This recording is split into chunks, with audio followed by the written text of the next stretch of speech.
Hey, happy days. Sharon Horne-Ellstrom here. You can call me Pajama Grandma. Some days, yeah, I do have my pajamas on. I admit it. I also remembered my microphone today. I was listening to something yesterday, and I've been getting the reminder um, about microphones. And I've been listening to a lot of things about YouTube and video quality, and that sound is the most important thing. And actually, I think I was listening to something about a podcast, not so much videos, YouTube videos. But I realized, okay, I've got this little lavalier mic. Why am I not using it? And part of why I'm not using it is I have no excuse. I was going to say because, sorry about the hand. Part of why I haven't been using it is I just forget. I put it aside and I forget to plug it in.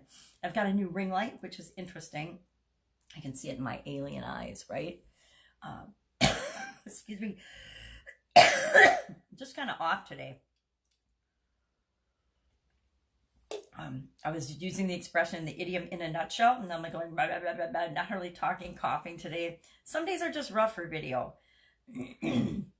Some days not so much. Some days everything just flows, and other days it's like, why am I doing a video today? Because I'm off. I'm not feeling awesome. Although it's awesome Monday, so I should feel awesome. I'll feel awesome as soon as I go outside, spin around and yell, I feel awesome, because it works for me. It just, if I remind myself and choose how I want to feel, I'm much more likely to feel that way. If I say I'm feeling grumpy and depressed, guess what? I can find a way to feel grumpy. Probably not depressed, can't usually get there, but I can find things to get irritated by and get grumpy. Why would I want to do that? I want to set myself up for success, not failure. So I wrote packing on my list today because I'm packing. I'm packing and moving and at least getting a whole lot of stuff in storage to work on the house while we move. And it gets me discombobulated, but what I have been doing while I'm doing that is listening to a lot of things about YouTube. I'm doing a 90-day challenge, a 90-day YouTube challenge with the amazing sexy boss Heather in Havenwood, and I think we're on day 13 today. Yes, day 13.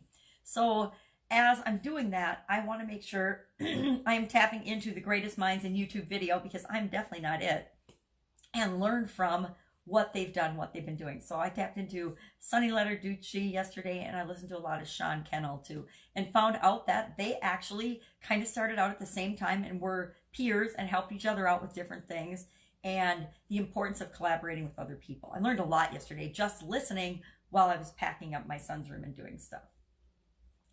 My son thought he'd gotten everything he wanted out of the house and was done packing up his room, and I've been in there for 2 days now, so I don't think he was done. Now, he's got a pretty big room, but there's a lot of things in that room. So doing that, I'll probably try to finish that one up today so I can get back to moving the stuff to storage that needs to go to storage from the holiday closet and from things like that.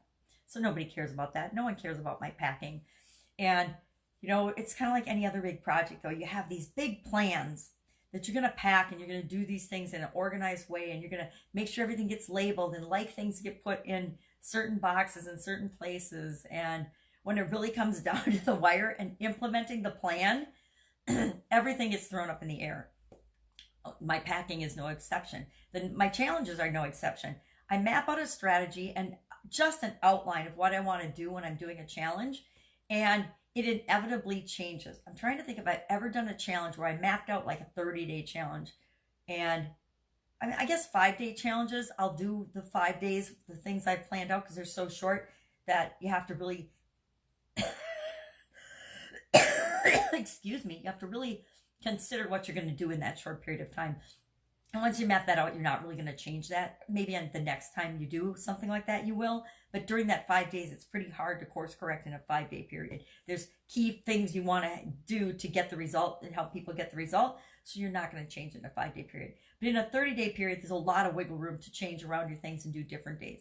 For example, what I'm doing today for the YouTube challenge, the 90-day challenge, is last week, the last 4 days have been what I had originally planned to be like on day 40 or 41 through 44 were what I had planned for then. And I did those in the last 4 days. So there's a lot of wiggle room based on the people that you're serving and what do they want and what works for them. It determines on a longer challenge what I'm going to provide, what I'm going to teach people, when I'm going to teach it. And the same is true, I guess, of my content. Although my content is pretty much me driven. I need to switch. That's one of the huge major changes I need to make in my content. Now that I know I can make a lot of content and I don't have any problem creating content, it's a matter of doing research and saying, okay, this is what my ideal perfect prospect really wants, or my perfect customer wants. They don't want all the stuff about mindset or right now. They want strategies and techniques and tactics. And once they start implementing the strategies, techniques, and tactics, then they want some more mindset things. Then they're open to those, but they need to get some quick results fast.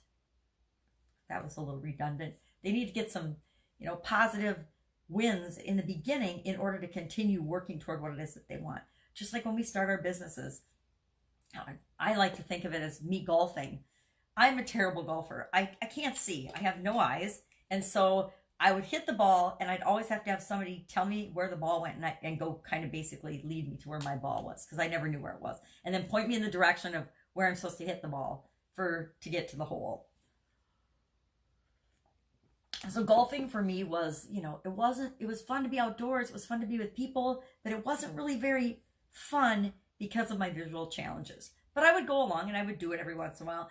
And every once in a while, you'd get that awesome hit, right? Once in a while, I would actually be able to hit it and hit the green. Like, not a hole in one. Never had one of those, but I could never see the hole, right?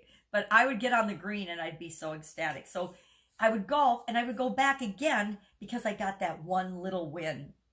I think golf is like the only sport like that where people can be terrible at it and they'll keep going back because they get one good stroke on the golf course or something. I know there's people that are a lot more competitive about golf, but I'm obviously not. But that reminds me of, how we have to approach what it is that we're doing in our life and in our business. We have to focus on the wins, not on the things that would kick us out of the game, would get us to quit the game. We have to realize that our failures are where we learn lessons. The things that we try that don't work out perfectly are the stepping stones to getting what we want. And a lot of times we like to beat ourselves up and say, oh, I tried this twice and it didn't work for me, therefore I'm going to quit. I'm not that kind of person. I can't have a business because I tried this, and nobody wanted to buy it from me. Well, nobody wanted to buy it from you probably because you weren't sold on it yet. You weren't confident in what you were offering to people. Or maybe you were offering them something that everybody else on the planet's offering them and you weren't sharing it in a unique or special way. You weren't adding any part of you to what you were offering, so people were saying no. So packing, planning, moving, projects, big projects of any kind, I find one day at a time, break it down into little chunks and little pieces and just keep moving forward. That's what I'm working on today. 90-day challenge. I don't even know what else I've got going on. I've got customers and clients and consulting gigs that each little one has to have something done with it, but nothing massively major. I do have to finish one funnel today for a customer. I should have had it done yesterday, but I spent the whole day in my son's room and with my family because it was Mother's Day. So on Mother's Day, we like to spend time with those we love and care about, especially if we gave birth to them, right? So that is about all I've got today. I've got to get to work. I want to quick make my 2 videos. And I'm thinking about, I decided yesterday that I really need to be doing what I'm teaching because I'm doing it for the assignment to demonstrate to people what to do, but I'm not doing it for my target audience. And I need to transition and tell people today that that's what I'm going to start doing.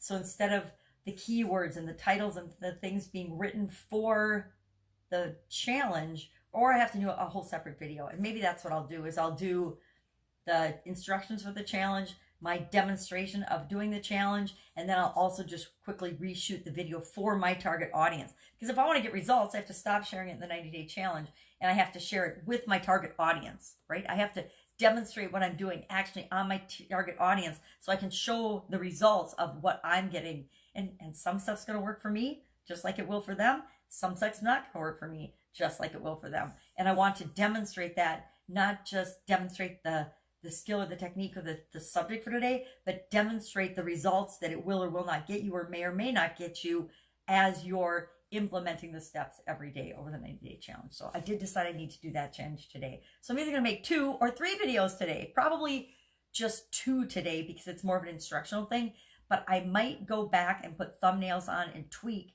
the last 4 days that we did because they're our core content. So that's what I'll do today. and hang out with my beautiful granddaughter. So what have you got going today? Go out, make it an awesome day, and I will, of course, be with you tomorrow. If I can help you in any way, shape, or form, just hit me up in the comments below or direct message me. I'm easy to find. Sharon Horne-Ellstrom or the Pajama Grandma, just Pajama Grandma, Gramma, on just about every major platform. That's it. Take care. Catch you tomorrow. Bye.